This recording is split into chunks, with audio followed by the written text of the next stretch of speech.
Welcome to part 2 of my course part Mario Maker 2 ranking. So we're gonna leave on where we left off, which is P blocks. So they are used alongside P switches to turn on and off as a timer, which is very nice. I like them, but as I prefer to use them over breaks, because they just look better to use. Though, since two things have the same function with the P switch, I gotta take 2 points off its C rating. These are easy to put as well and are really nice to have. Coins are amongst one of the easiest things to put in a level, with no issues. Now they aren't that creative or unique, so I can't rank it too high, but they can be used with clear conditions, so that also helps it. Pink coins are useful for levels that you want the player to collect them all as a key or as a little bonus for rewarding exploration or doing a challenge, which is nice. Fire bars are very useful for a simple rotating obstacle to put in a level.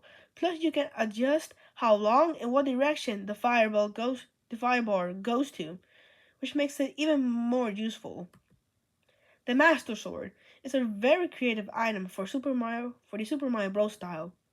I wish we got Mario Maker 2 for that June Direct. Anyways, it turns you into Link, which I'm not honestly a Zelda fan, but that's nice. And his moveset is really cool. I usually don't find any trouble making levels with him, though I barely use the Super Mario Bros. Style. This is a very cool item to use, and I wish we got more like these. Lemmy is certainly and without doubt my favorite Koopaling. He's creative and unique from the others, with his design and attacks. He shoots bouncy balls rather than a colored projectile.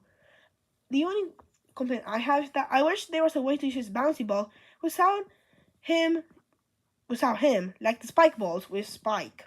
He allows for pretty cool obstacles and for pretty cool puzzles, as well as a basic boss fight. The Blasta Koopas, the Blasta Mecha Koopa. I like these as well as the next coming, but it is the one I use the least. And since the projectile can go through walls, it does allow for some minor inconveniences, as well as some cool puzzles and contraptions. I really love that they made two new Mecha Koopas just for this game, and they're both very fun and unique to use. Zappa Mecha Koopas are my favorite Mecha Koopa type. Might be since my favorite color is blue, but I really like that they can zap with a big long laser, which is very unique among the selection in this game. They might be a bit hard to implement, just a bit, but not too much, and they can allow for really cool levels. Mecha Koopas are nice enemies for airship levels and castles. Plus, they have other variants, this is the most basic to use, but the easiest one to use as well. And I think that makes it just a little bit better for levels. And that's why I grouped them all. Too bad they're not in 3D World, because they would have been nice to use in that style too. Ground is almost necessary for levels, but they are more creative and liked items that I can't really just place it higher. Goombas are among one of the most used course parts I have ever used. They're basic, iconic, and I guess beloved. If they make a Super Mario Maker 3 and no Goombas are here, then what are they thinking? Koopas are very useful for levels as their unique mechanic that when you stomp on them, they enter the shell, which you can use for many things like turning on and off, etc. Hitting enemies, jumping on them, though I don't really know how to do that. Anyways, I think red Koopas are a lot more useful as they don't fall off ledges and can be turned into paratroopers as well. Red Canyon. I think they shoot faster projectiles, but I never used it because I didn't know it was a thing. Now, the Black Canyon is also good for levels. It shoots cannonballs, which are a nice obstacle, and you can place them on top of enemy as well as the red one, which makes them look like guards, which is very cool. Bomb bombs are very useful to use as well. You know what they do. They walk and then explode, so they can be used to break things like hard blocks and more. They're very fun to use, and I like them. Plus, they're very cute. These are amongst the most useful item in the game. It have a variety in their use, like holding enemies in place, acting as normal obstacles, and etc. I think they are very useful, but I don't use them that much. But when I do, they cook. These might be just one of my most used items. I always use it to incentivize exploration or just trying a little challenge. It's very cool to see. These are like the other. This is like the Buzzy Shell, but spiky. Jokes aside, it is very useful.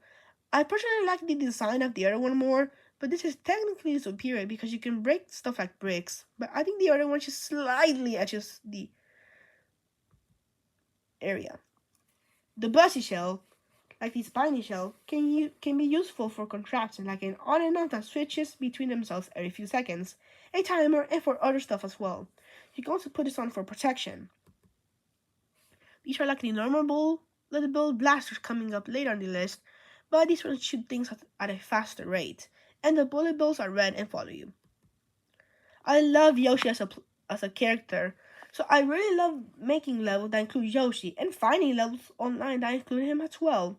I made 3 levels with Yoshi and like 8 other with him. Sadly, he isn't in 3D World, and he didn't assist during the Super Mario Bros. 1 and Super Mario Bros. 3, so Goombashes were there instead. These are very useful as you can place almost anything down, like pipes, and they can shoot enemies, items, etc. And they can shoot bullet bills normally as well. So cool to use.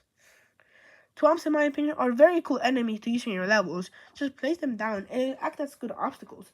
Any levels can benefit from him, and I have found really cool things you can do with him, like putting crates or power blocks on top of him so you can stand on top of him.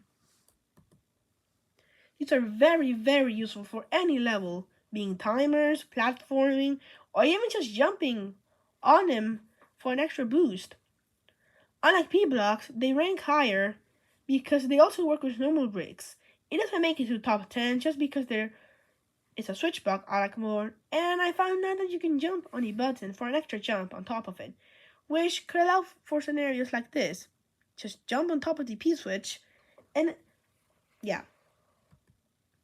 The boomerang flower is very useful for building levels, and I like the fire flower as well. It is exclusive to 3D World, so that hurts it a bit, but still, 3D World has a powerful selection of items and a really good one. Like the Super Bowl, these are very useful for levels as well. It is the power market for 3D World, so it's a must if they're gonna make a 3D World style. Drymos are a very cool enemy and it's a favorite among fans. Anyway, when you step on him, he breaks and then revives himself, acting as a higher difficulty enemy. Plus, he doesn't walk off edges like Goombas. Aussie Center will be proud of him at least making 12. Iconic. If there's no mushroom, then what are you thinking, Nintendo? This is easily one of the most or the best items to use in Super Mario Maker 2. The creativity also counts, which I think that's where the mushroom kind of falls off a bit. So it belongs here 11th, just on the edge of the top 10. Koopas are very useful in this game, and are also iconic. I like the red one better because they don't follow edges and can be turned into paratroopas that actually work, unlike the other ones. Too bad Paratroopa got cut off Mario Kart.